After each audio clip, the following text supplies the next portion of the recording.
1권에서는 이제 복음이란 무엇인가, 그리고 또 기독교 세계관이란 무엇인가, 이런 내용들 좀 살펴봤었고요. 그쵸? 1권에서 여러 내용을 봤었지만은, 이제 주로 이야기했던 거는, 우리는 다양한 세계관들이 난립하는 세상 속에서 살아가고 있지만, 오직 진리는 복음밖에 없으며, 오직 예수님을 따라서, 그리고 또 그 예수님의 복음만이 우리에게 유일한 참된 복음이고, 그것이, 그냥, 우리가 일반적으로 알고 있는 그냥 어떤 영적인 지식, 신앙적인 지식의 차원에서 머무는 것이 아니라 우리의 삶을 전체를 조망하고 우리의 삶을 인도하는 세계관으로서 우리가 신앙을 받아들여야 삶과 신앙의 괴리가 극복되어지고 삶이 곧 신앙이 되는, 삶이 곧 하나님의 나라의 터전이 되는 그런 비전을 우리가 함께 나누면서 여러 가지 이야기를 나누었던 것 같습니다. 우리 챕터 1 보도록 하겠습니다. 그러니까 이 2권에서 배우는 거는 이제 뭐냐면은 신앙과 삶의 괴리는 어떻게 극복되어지는가에 대해서 실제적인 내용들을 조금 더 다룰 겁니다. 큰 갈래에서는 이제 신앙과 삶의 괴리를 정말 구체적으로 우리 삶 속에서 어떻게 적용하고 생각하고 고민해야 되는지에 대한 조금 더 깊은 내용이거든요. 우리 좀 같이 나누어서 우리 좀 생각을 해봤으면 좋겠습니다. 챕터 1 그리스도인이 된다는 것의 의미에 대해서 우리 한번 좀 살펴보도록 하겠습니다. 1권에서 우리가 믿는 복음에 대한 정의를 했고요. 2권에서는 우리가 어떻게 살아야 하는가를 공부할 것이고요. 3권에서는 어떻게 살아야 하는지를 알려주는 성경은 어떤 이야기인지에 대해서 이렇게 쭉 조망해 보는 게 3권입니다.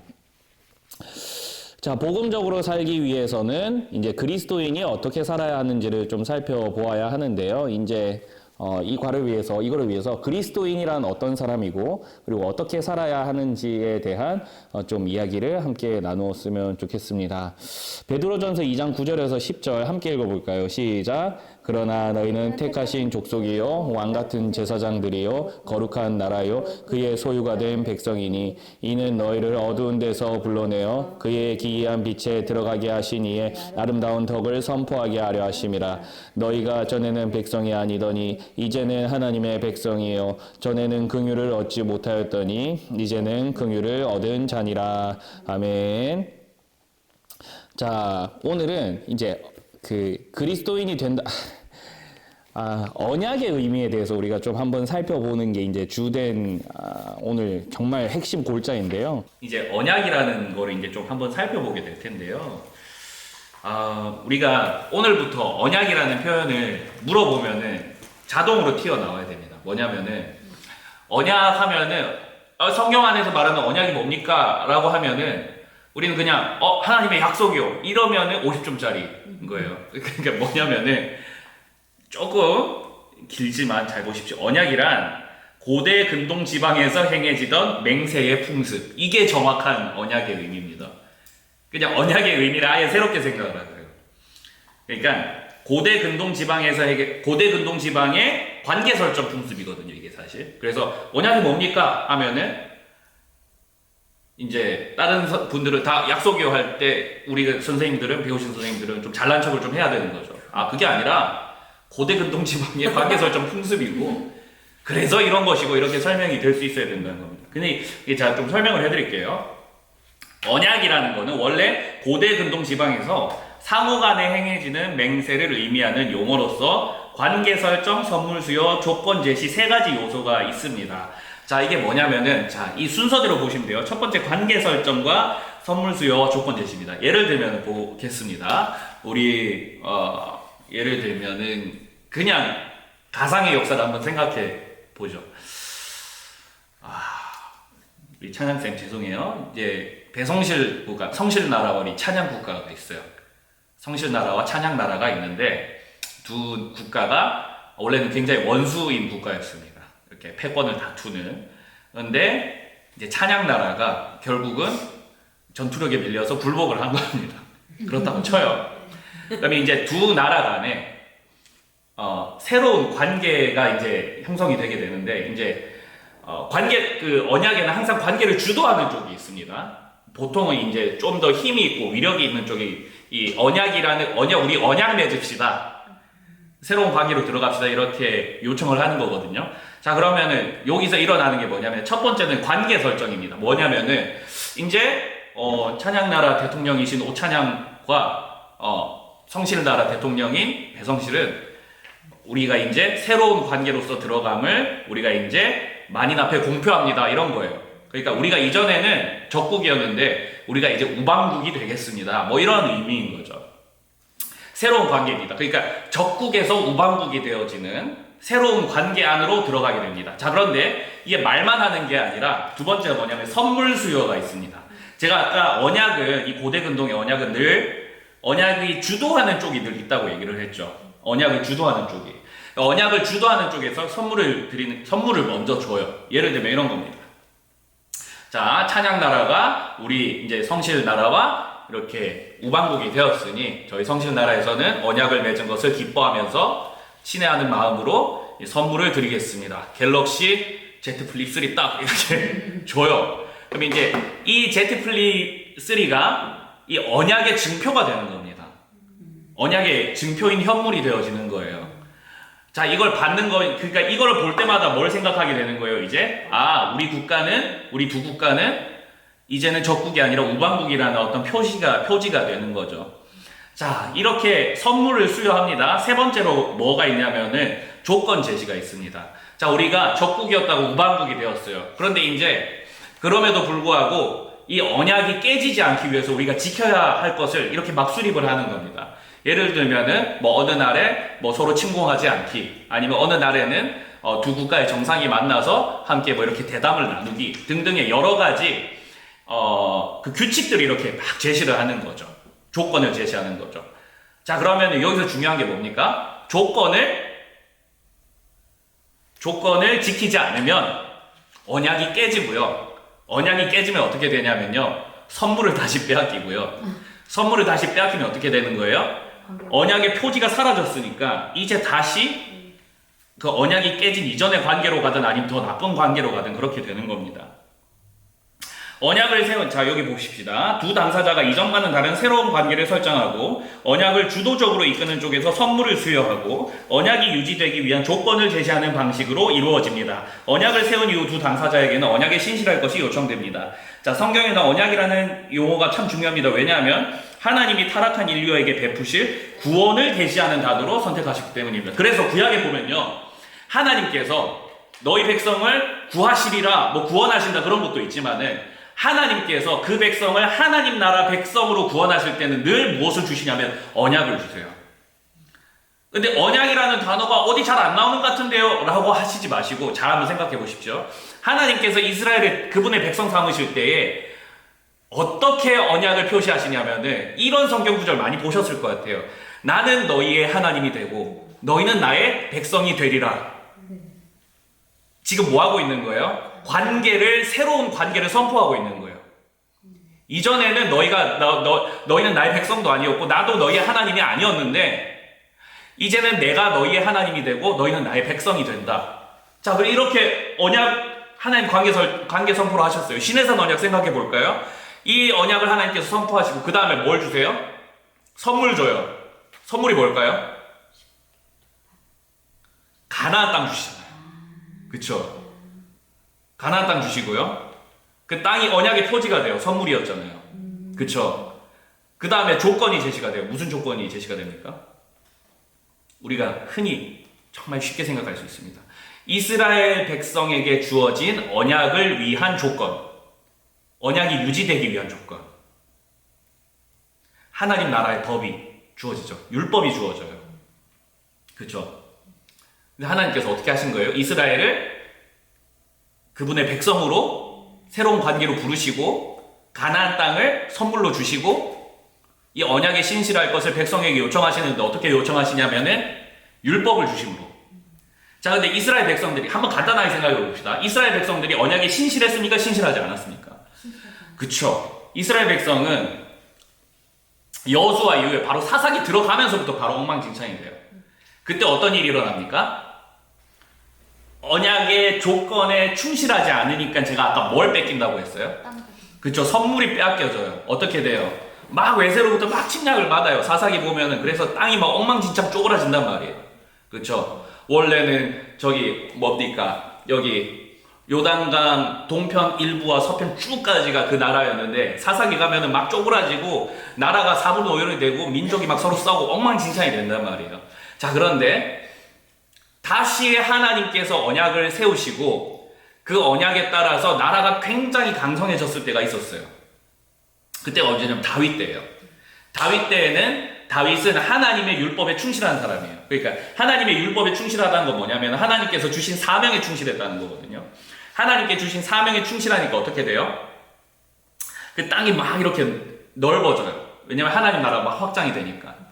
자, 그런데 르호보암, 여로보암 이후로 하나님의 율법이 계속해서 무시되죠. 계속해서 어겨지고 지켜지지 않죠. 그러면서 어떻게 되는 거예요? 선물이 빼앗겨지는 겁니다. 북이스라엘은 아수르에, 남유다는 바벨론에 땅이 빼앗기는 겁니다. 이런 그림으로 이해를 하시면 될 것 같습니다. 자, 봅시다. 16페이지 넘어가면 구약은 하나님의 백성을 언약 백성이라고 표현해요. 이게 세 가지를 의미합니다. 언약 백성이라는 것은 첫 번째, 하나님과 새로운 관계가 되었다는 것. 그쵸? 나는 너의 하나님이 되고 너희는 나의 백성이 되리라. 2번, 언약 백성은 하나님께서 주시는 선물이자 사명으로서 땅을 선물로 받았습니다. 그쵸? 선물을 주셨는데 이 땅을 넓히고 땅에서 살아가는 것이 이스라엘 백성에게는 사명이었단 말이에요. 이게 나중에 우리에게도 중요한 메시지가 있습니다. 하나님께서도 우리에게 땅을 주셨죠. 우리에게 어느 땅을 주셨습니까? 온 땅을 주셨어요, 우리에게. 네. 나중에 설명해 보겠습니다. 3번, 언약 백성은 하나님께서 요구하시는 조건, 즉 하나님의 말씀에 신실하게 순종할 책임을 부여를 받습니다. 하나님은 이스라엘과 언약을 맺으셨습니다. 그들을 하나님의 백성으로 선택하여 관계를 맺으시고 그들에게 땅을 주시며 하나님의 통치에 순종하게 하셨습니다. 하나님의 통치에 순종하는 것이 바로 언약에 신실하게 살아가는 것입니다. 하나님의 통치에 순종하면 이스라엘은 생명을 누리고 그들을 통해 세상이 회복됩니다. 근데 회복되어야 되는데 회복 안 됐죠. 왜냐하면 이스라엘 백성은 언약에 충실하지 않았기 때문에. 자, 그런데 참 신기한 게 있습니다. 자, 보세요.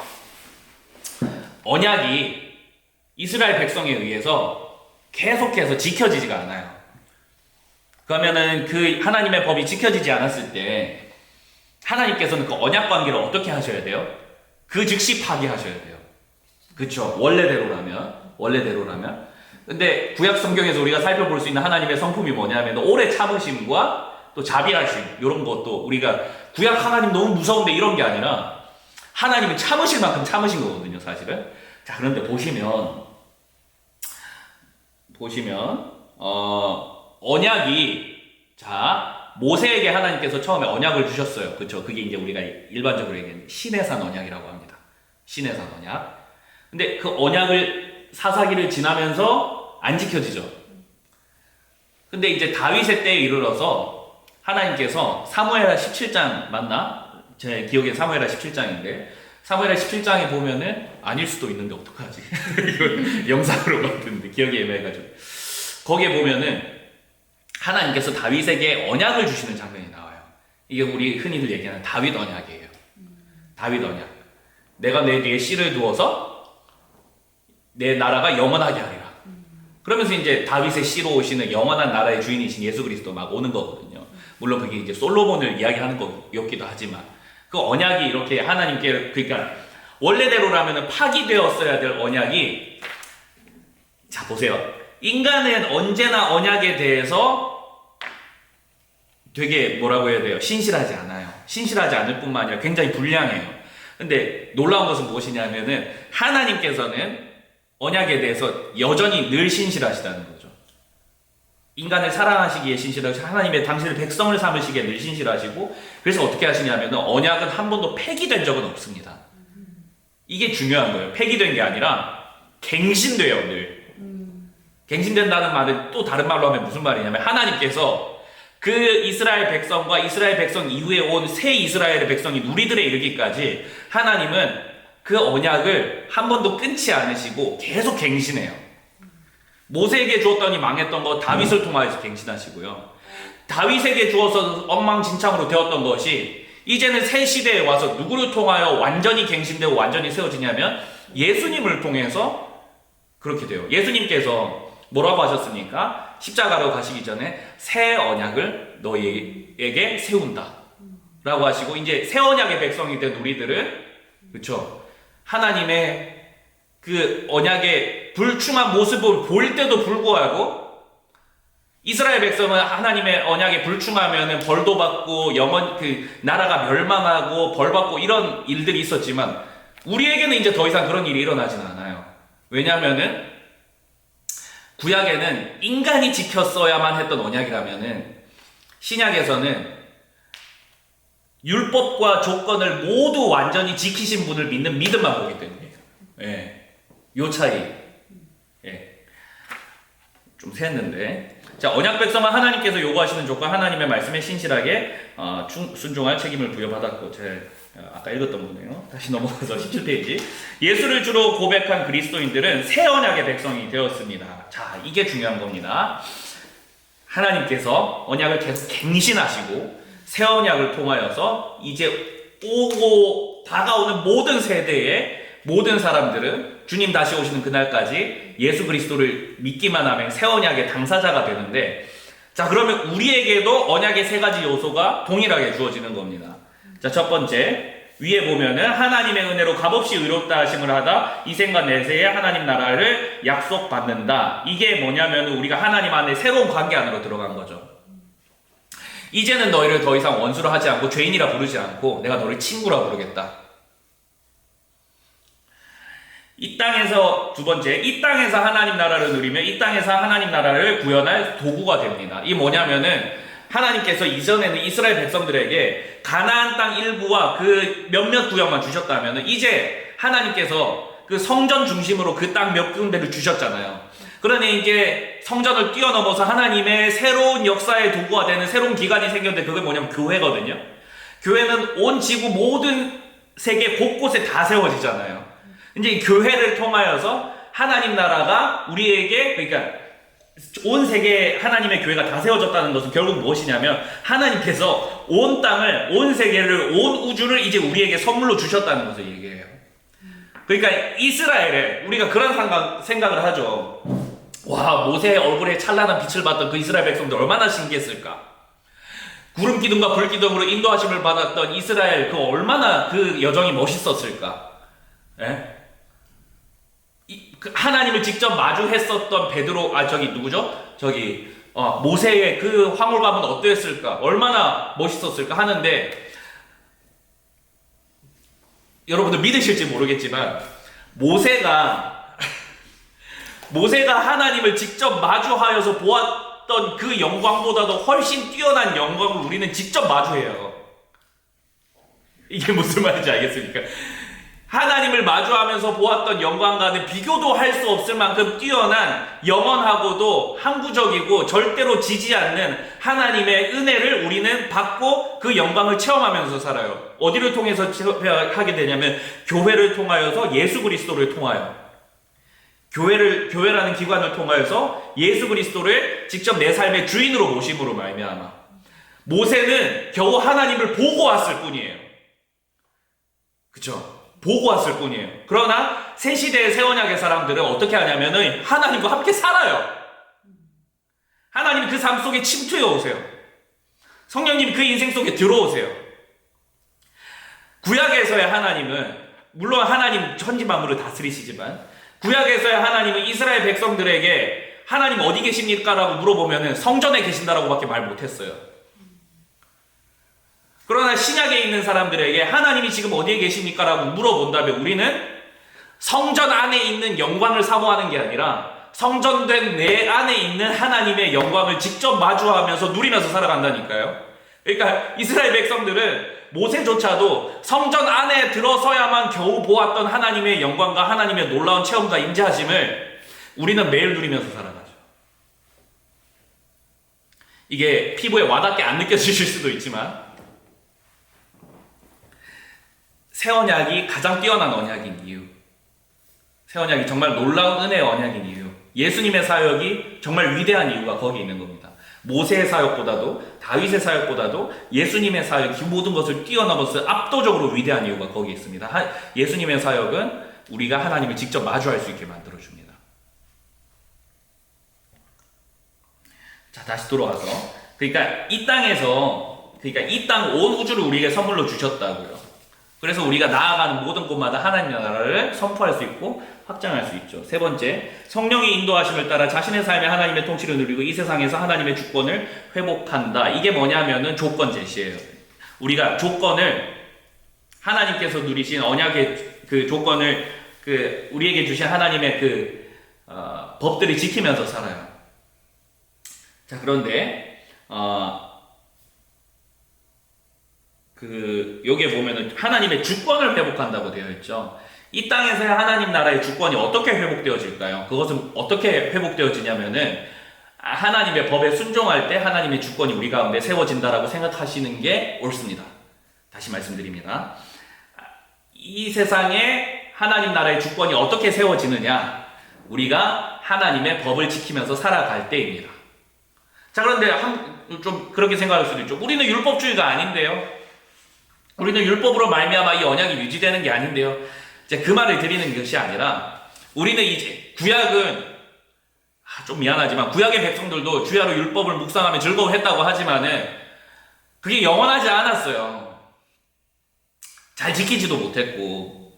그러나 우리는 어떻게 되냐면 예수 그리스도 안에서 자유롭게 율법을 누리면서 사는 겁니다. 예수 그리스도 안에서 자유롭게 하나님께서 주신 하나님을 따라가고 순종하면서 살아가는 뭐라고 해야 될까요? 그 의무의 짐을 정말 사랑스럽게 지는 거죠. 예를 들면은 이런 겁니다. 구약에서는요, 구약을 비하는 게 아니라 구약에서는 그야말로 하나님 두려움의 대상이 맞습니다, 사실은. 두려움의 대상이 어느 정도 맞는 게 맞아요. 왜냐하면은 하나님을 직접 마주할 수도 없고, 마주하면 죽으니까요. 하나님을 직접 마주할 수도 없고, 하나님에 대한, 뭐라고 해야 될까요? 결국에는 메시아가 오지 않았기 때문에, 그들은 영원한 하나님 나라를 피부에 살에 와닿게 그 삶 속에서 누릴 수가 없었어요. 그러나 신약시대에 들어와서, 그리고 예수님 이후에 성령의 우리가 은혜를 누리면서 우리는 어떻게 됩니까? 하나님을 마주해도 죽지 않습니다. 하나님을 마주해서 죽어야 했었다면 우리는 예배 중에 몇 명 이렇게 픽픽 쓰러져 나가야 돼요. 그렇죠?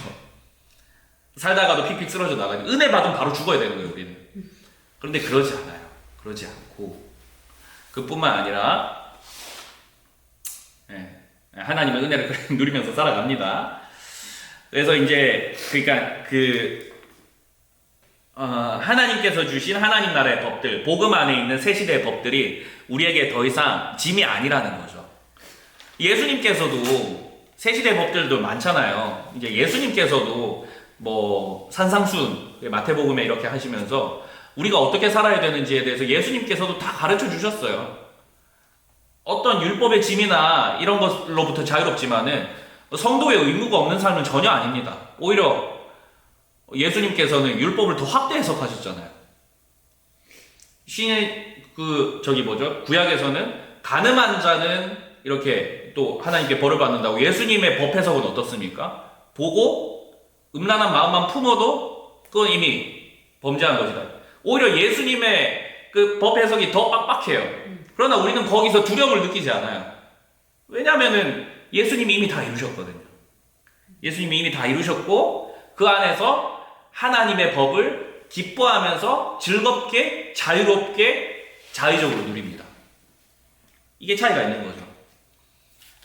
종놈이 마지못해 지키는 거하고 아들이 아버지를 기뻐하여서 기쁨으로 섬기는 것은 완전히 다른 차원이죠. 하나님께서는 예수를 메시아로 보내셔서 구원을 성취하셨습니다. 그러므로 그리스도인이란 십자가의 죽으심으로 우리의 죄를 사하시고 하나님의 언약 백성이 되게 하시며 부활하심으로 메시아로 증거되신 예수를 주로 고백하는 자들입니다. 우리는 예수를 통해 새 언약의 백성이 된 사람들입니다. 우리는 예수를 통해 하나님과 언약을 맺은 존재들이며 예수를 주로 고백하는 그리스도인들은 누구나 하나님의 언약 백성이 됩니다. 하나님이 우리와 예수님을 통하여서 새 언약을 맺으셨습니다. 그래서 우리는 새로운 관계로 들어가고 하나님께로부터 이 땅을 선물로 받은 자들이 되어지고 하나님의 법을 즐거워하며 기꺼이 섬기는 자들이 되어집니다. 어거스틴의 이야기 잠깐 넘어가도록 하겠고요. 자, 그리스도인이 된다는 것의 세 가지 의미, 우리가 다 살펴본 거예요. 자, 그리스도인이 된다는 것은 예수를 통해 새 언약의 백성이 되었다는 것입니다. 이것은 세 가지 의미로 정리될 수 있습니다. 첫 번째, 우리는 하나님의 백성이 되었습니다. 예, 이게 관계 설정이에요. 자, 우리에게는 모든 민족이 살고 있는 땅, 하나님의 피조 세계가 선물이자 사명으로 주어졌습니다. 3번, 우리는 하나님의 주권에 순종하며 하나님의 통치가 이 땅에 편만하도록 하는 부르심을 받았습니다. 요게 하나님 나라의 새 언약의 백성들에게 새 언약의 백성으로서 응당 지켜야 할 법이 되어진다는 것이죠. 자, 우리 선생님들 하나 물어보겠습니다. 새롭게 배운 언약의 개념을 지금 조금 와다다 들으셨는데, 이 언약이라는 개념이 우리 선생님들에게 뭔가 새로운 인사이트를 주는 게 있는지 한번 좀 여쭤보고 싶거든요. 하나님의 언약 백성이 되었다. 언약의 요소들을 생각해 볼 때 이것이 선생님들에게 어떤 의미로 다가오시는지 혹은 또 어떤 인사이트를 주는지 간단하게 우리 나눠보는 시간을 가지도록 하겠습니다. 자, 보겠습니다. 그러니까 그리스도인이 된다라는 것은 하나님으로부터 언약을 받았다는 의미거든요. 그러니까 하나님께로부터 언약을 받았기 때문에 우리가 하나님 나라 백성이 된다는 겁니다. 그러니까 그리스도인이 된다라는 것은 단순히 예수님을 믿는 나이스 가이가 되는 게 아니라요. 예수님을 믿어서 죽어서 천국 가게 되는 티켓을 얻은 사람이 되는 게 아니라요. 제가 이전에도 설명드렸지만 언약을 받음으로 말미암아 하나님 나라 백성이 되는 것이 그리스도인으로서의 진정한 의미입니다. 특별히 새 언약을 통해서요. 그래서 제가 저번에 구원에 대해서 새롭게 정의해드린 적이 있죠. 혹시 기억나십니까? 아니요.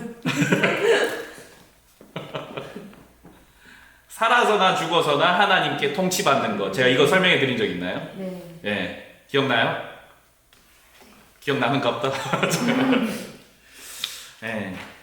그러니까 하나님 나라의 백성이 된다는 게 결국 하나님의 통치를 받는다는 거잖아요. 그런 의미입니다. 그리스도인은 십자가에서 죽으시고 부활하신 예수를 믿고 그 은혜를 묵상하며 삶 속에서 하나님의 말씀을 통해 역사하시는 성령의 인도하심을 구하며 진정한 회개를 통해 나 자신의 욕망을 버리고 하나님의 뜻을 따라 살아감으로 먼저 하나님 나라를 누립니다. 말이 엄청 기네요. 예. 우리의 삶이 하나님의 통치를 받는 삶으로 변화되면 이 땅에서 하나님 나라를 맛보며 하나님의 복을 경험하게 됩니다. 갈라디아서 5장 16절 함께 읽어볼까요? 시작. 내가 이르노니 너희는 성령을 따라 행하라. 그리하면 육체의 욕심을 이루지 아니하리라. 예. 이 땅에서 하나님을 누린다는 것은 예전에는 그런 식으로만 뭐라고 해야 될까요? 그리스도인의 삶의 영광을 설명해 주셨던 분들이 많았던 것 같아요. 우리에게 다가올 천국을 기대하며 저 멀리 있는 우리의 표대를 생각하며 우리가 그 영광을 미리 끄집어 가지고 그것을 계속 반추하고 생각하고 그날의 영광을 생각하면서 우리가 지금을 버틸 수 있습니다 라고 설명하시는 분들이 꽤나 있었던 것 같아요. 저도 그렇게 이해를 했었고요. 근데 그게 틀렸다는 말을 하는 게 아닙니다. 그런 은혜가 분명히 있죠. 네? 우리에게 달려갈 기가 주 예수께 받은 사명을 생각하면 내 삶을 던질 힘이 당연히 생기죠. 그러나 먼 미래에 있는 것만을 바라보면서 우리가 이 땅을 고통 속에서 살아간다고만 생각을 한다면은 물론 실제로 그런 경우도 있지만 그런 사람들에겐 저 멀리 있는 천국이 소망이 되겠지만은 일반적으로 우리가 삶을 살아갈 때에 우리는 정말 삶의 다양한 희노애락을 누리면서 살아가게 되는데 우리가 삶의 희노애락을 부정하지는 않잖아요. 하나님께서 우리 가정을 주셨는데 우리 가정이 그냥 고통의 바다입니까? 저는 절대로 그렇지 않다고 생각하거든요. 하나님께서 우리 교회를 주셨는데 우리 교회는 고통의 바다인가요? 그렇지 않아요. 하나님께로부터 지금부터 임한 하나님 나라가 나의 인생에 대한 비전과 우주에 대한 조망을 완전히 뒤바꿔 놓아서 이제부터 영원까지 하나님 나라의 그 통치하심을 누릴 수 있다는 거죠. 그러니까 하나님 나라는 저 멀리에만 있는 게 아니라 죽어서 가는 천국에만 있는 것이 아니라 지금 이 땅에도 나에게 충분히 임재하고 있기 때문에 내 삶은 아까 얘기했잖아요. 그 영화로우신 하나님이 지금 나와 함께 하신다는 거예요. 구약의 백성들은 상상도 못했던 일이라고. 그런데 그런 영광을 우리가 누리면서 살아갈 수 있기 때문에 이 땅은 고통의 바다가 아니라 하나님하고 같이 걸어가는 그 길에서 우리는 영원히 행복하고 즐겁고 기쁠 수 있죠. 물론 이게 쉽지 않습니다. 왜냐하면 인생에는 낙차가 있거든요. 네, 낙차가 분명히 있어요. 낙차도 있을 뿐만 아니라 구덩이도 있고요. 산도 있고요. 가시밭길도 있고요. 정말 다양합니다. 네, 정말 다양한데 하나님께서 저 멀리서 성실아 좀만 힘내 일로 와 하는 게 아니라, 제가 우리 청년들한테 썼던 표현인데, 예수님은 저 멀리서 오라고 하는 저 멀리 있는 코치가 아니라 등을 밀면서 같이 달려주는 페이스메이커라고 저는 설명을 해요. 주님 같이 달리고 계세요. 주님 같이 달리면서 성실아 이때는 힘내야 돼. 성실아 밑에 보지 마. 성실아 앞에 봐. 성실아 영광을 봐. 성실아 복음을 기억해. 성령께서 우리 안에서 그런 역사를 하시잖아요.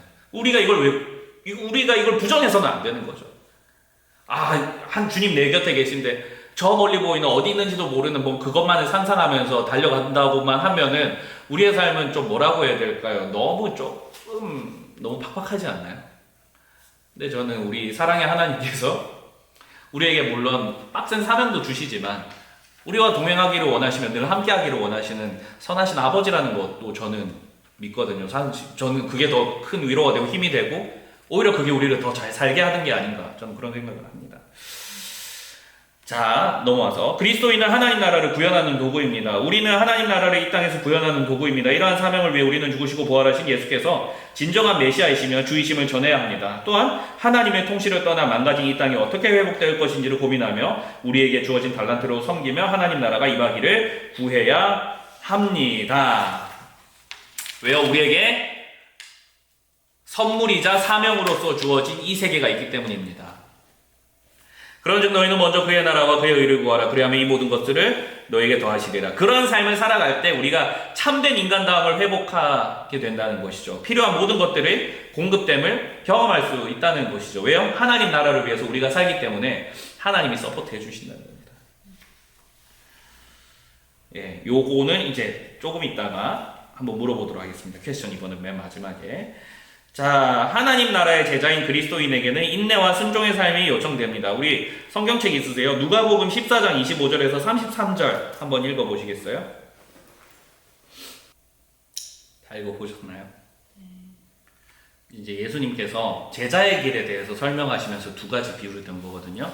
하나는 망대의 비유고 하나는 이제 임금의 비유예요. 두 나라의 임금의 비유인데 제가 간단하게 설명해 드릴게요. 망대의 비유는 뭐냐면은 망대를 세우려고 처음에 기초공사를 하고 예산을 잡았는데 생각보다 그 예산을 잘못 짠 거죠. 그래가지고 망대를 다 만들지 못하고 계산을 잘못해서 망대를 잘 만들지 못하고 그냥 흉물로 남았다. 뭐 이런 이야기고요. 두 번째, 왕은 이제 전투를 해야 되는데 적국 국가가 우리의 전투력의 뭐 몇 배 이상이 됐던 거를 확인을 하면은 전쟁을 치르지 않고 그냥 항복을 하고 뭐 그렇게 한 왕이 지혜로운 왕이다.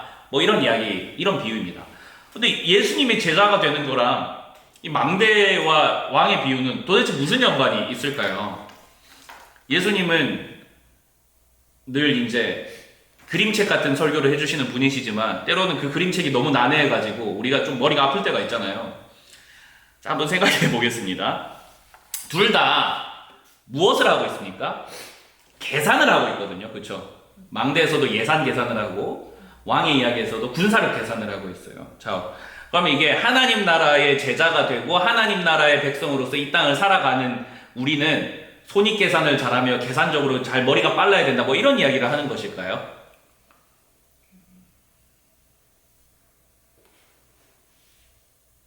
자, 요거는 요런 의미인 것 같아요. 자, 망대의 비유는요, 그거 무엇이냐면은 하나님을 따라가는 길이, 하나님의 백성으로 사는 길이 어떤 길인지를 정확히 알아야 된다.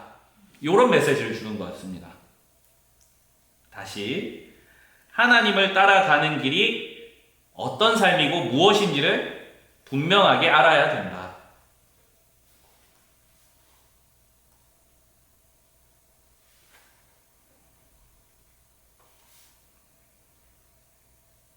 그리고 임금의 비유까지 함께 같이 얘기를 하자면 이 두 가지 비유는 우리가 어떤 일을 능동적으로 찾아서 해야 되는지와 그리고 우리의 삶에 일어나는 다양한 변수들이 있잖아요. 인생은 참 요지경 속인데 요지경 속에서 우리가 하나님 나라의 백성으로서 어떤 변화를 필요로 하는지를 정확하게 깨달아야 된다는 겁니다. 우리에게 어떤 변화가 필요한지를 알아야 된다는 겁니다. 이걸 직시해야 된다는 거죠.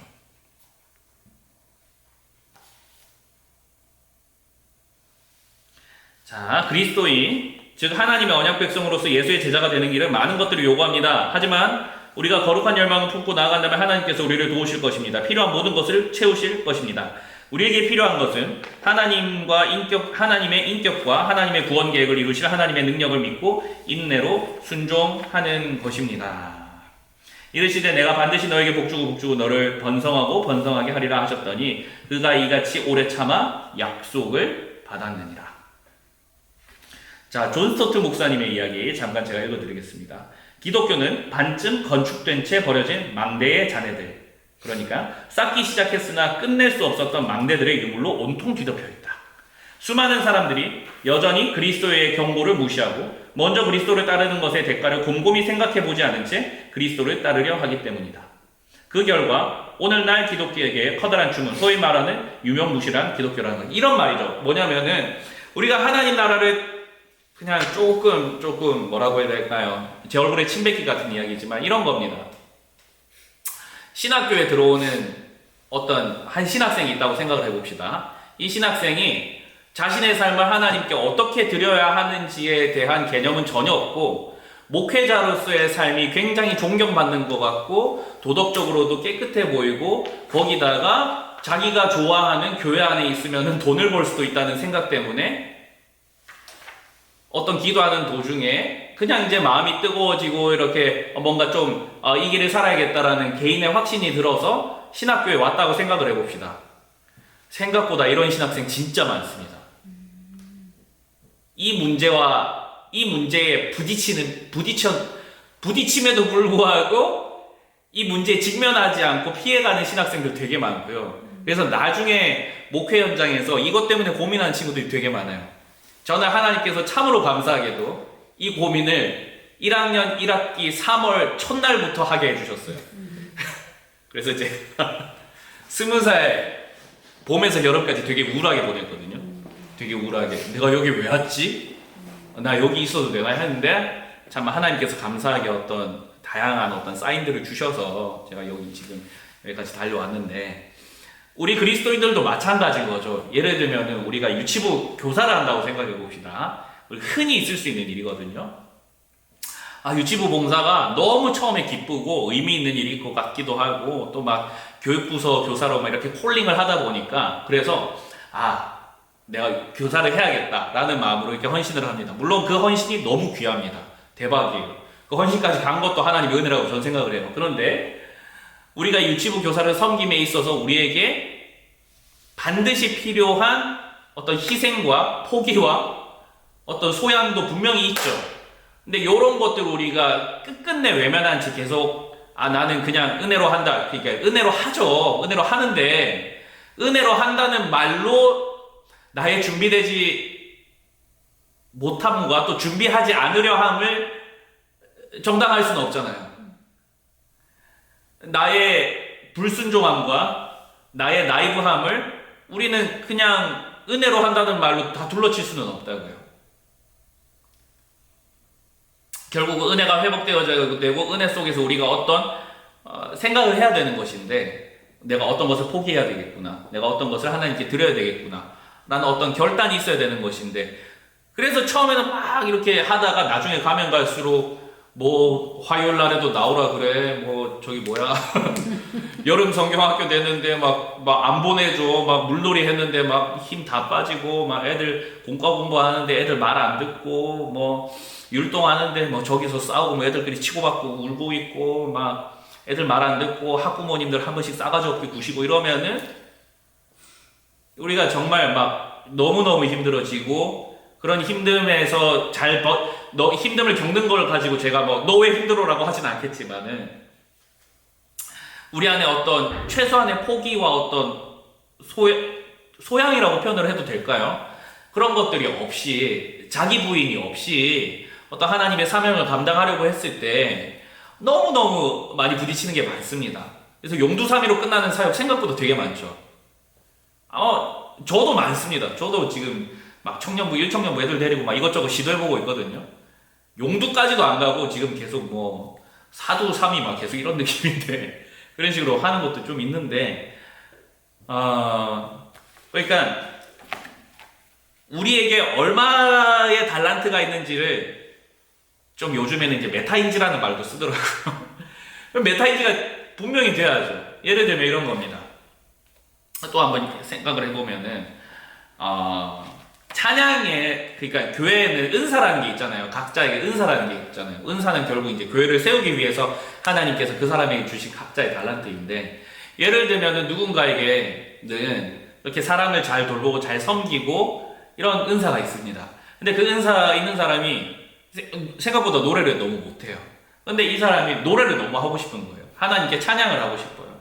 하나님께 찬양을 해서 찬양단에 들어갔다고 칩시다.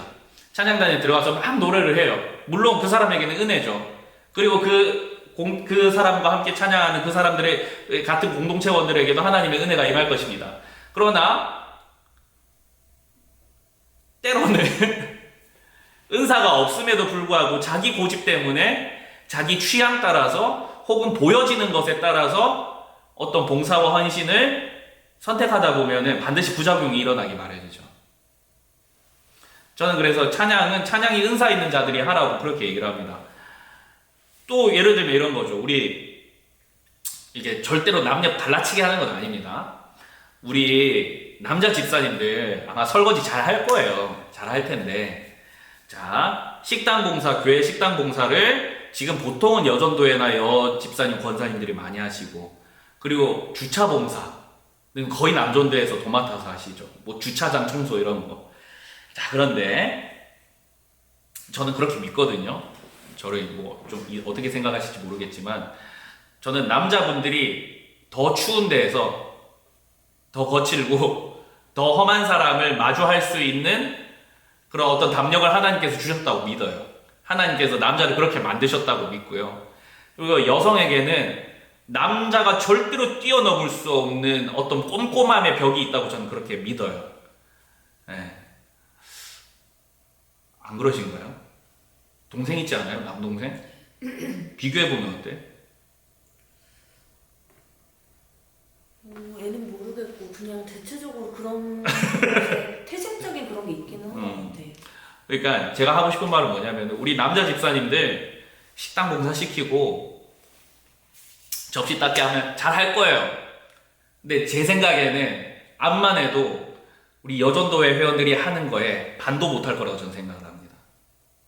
이게 좀 제가 차별일 수도 있는데, 차별적인 생각일 수도 있는데, 그들보다 설거지를 깨끗하게 할 수는 없다고 생각해요, 저는. 그런데 또 만약에 우리 여자 선생님들이 주차 봉사를 한다고 생각을 해봅시다. 잘 하실 거예요.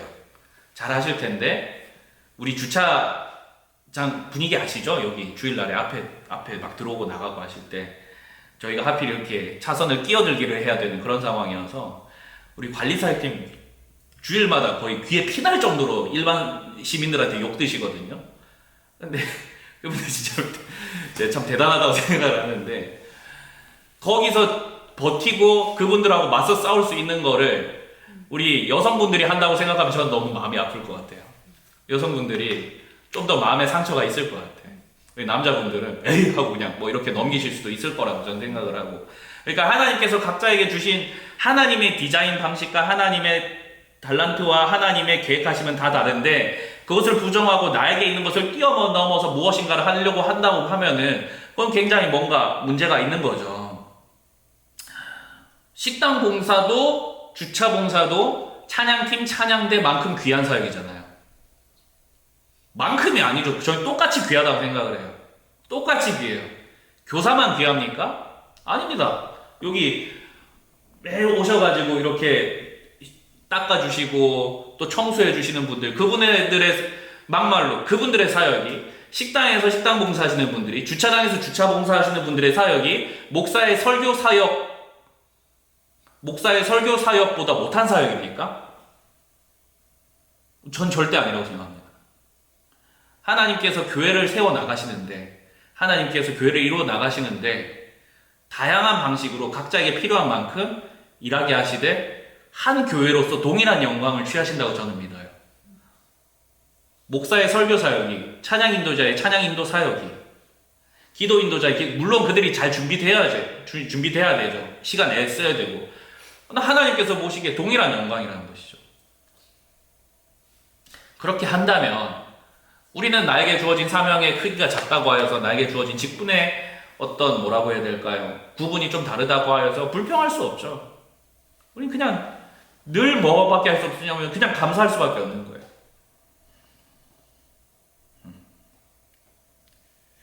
하나님 나라 제자인 그리스도인들에게는 인내와 순종의 삶이 요청되어집니다. 우리 선생님들 그러니까 유치부 교사하시는 거 그냥 제가 좀 한 듯이 얘기하자면 저는 유치부 선생님들 다른 교사들보다 더 대단하다고 생각합니다. 저는 정말 유치부 사역 쉽지 않더라고. 다른 부서도 그렇지 않아요? 다른 부서도 그렇지만 영어부나 중고등부. 저 중고등부대 해봤는데 이 힘든 결이 다른데 유치부 사역 쉽지 않은 것 같아요. 유치부 사역 쉽지 않아. 유치부 선생님들이 전 대단하다고 생각합니다. 왜냐하면 우리 학부모님들을 마크한다는 게 저는 정말 대단한 사유라고 생각하고, 그리고 내 자식도 아닌데 말 안 듣는 애들 반명이 한 명씩 꼭 있거든요. 밤마다 제가 딱 보여요. 말 안 듣고 말썽 부리고 정말 선생님의 인내의 한계를 체험하게 하는 뭐 어떤 그런 애들이 간혹가다 있어요. 간혹이 아니라 매년 있어요. 매년 있는 것 같은데 이제 그런 아이들 돌보고 하시는 거 보면은 참 대단하다는 생각이 듭니다. 그런 아이들 앞에서도 화내지 않으시고 그 아이들을 위해서 사랑하시고 이렇게 하는 거 보면은 하나님께서 정말 귀하게 받으시겠다. 좀 그런 생각이 듭니다. 그러니까 우리 선생님들 교사 사역 하실 때 물론 그렇게 생각 안 하실 수도 있지만 중등부 사역 유치부 사역에서 가장 중요한 역할을 하는 거는 나다라는 생각을 좀 하셨으면 좋겠습니다. 그러니까 목사님만 중요한 게 아니고 부장 부관만 중요한 게 아니고 반교사만 중요한 게 아니고 찬양 인도자만 중요한 게 아니라 제일 중요한 역할을 하고 있는 게 나다. 다 동일하게 중요한 역할을 하고 있다. 그렇게 하면은 어떻게 되겠습니까? 첫 번째로 사역 대충 할 수 없겠죠. 두 번째로 실망하지 않을 수 있겠죠. 저는 그런 은혜가 그런 어떤 패러다임 시프트가 우리 선생님들에게 좀 있었으면 좋겠습니다. 퀘스천 2번 묻고 오늘 끝내도록 하겠습니다. 당신은 어떤 사역을 통해 하나님 나라를 구현하는 일에 동참하시겠습니까?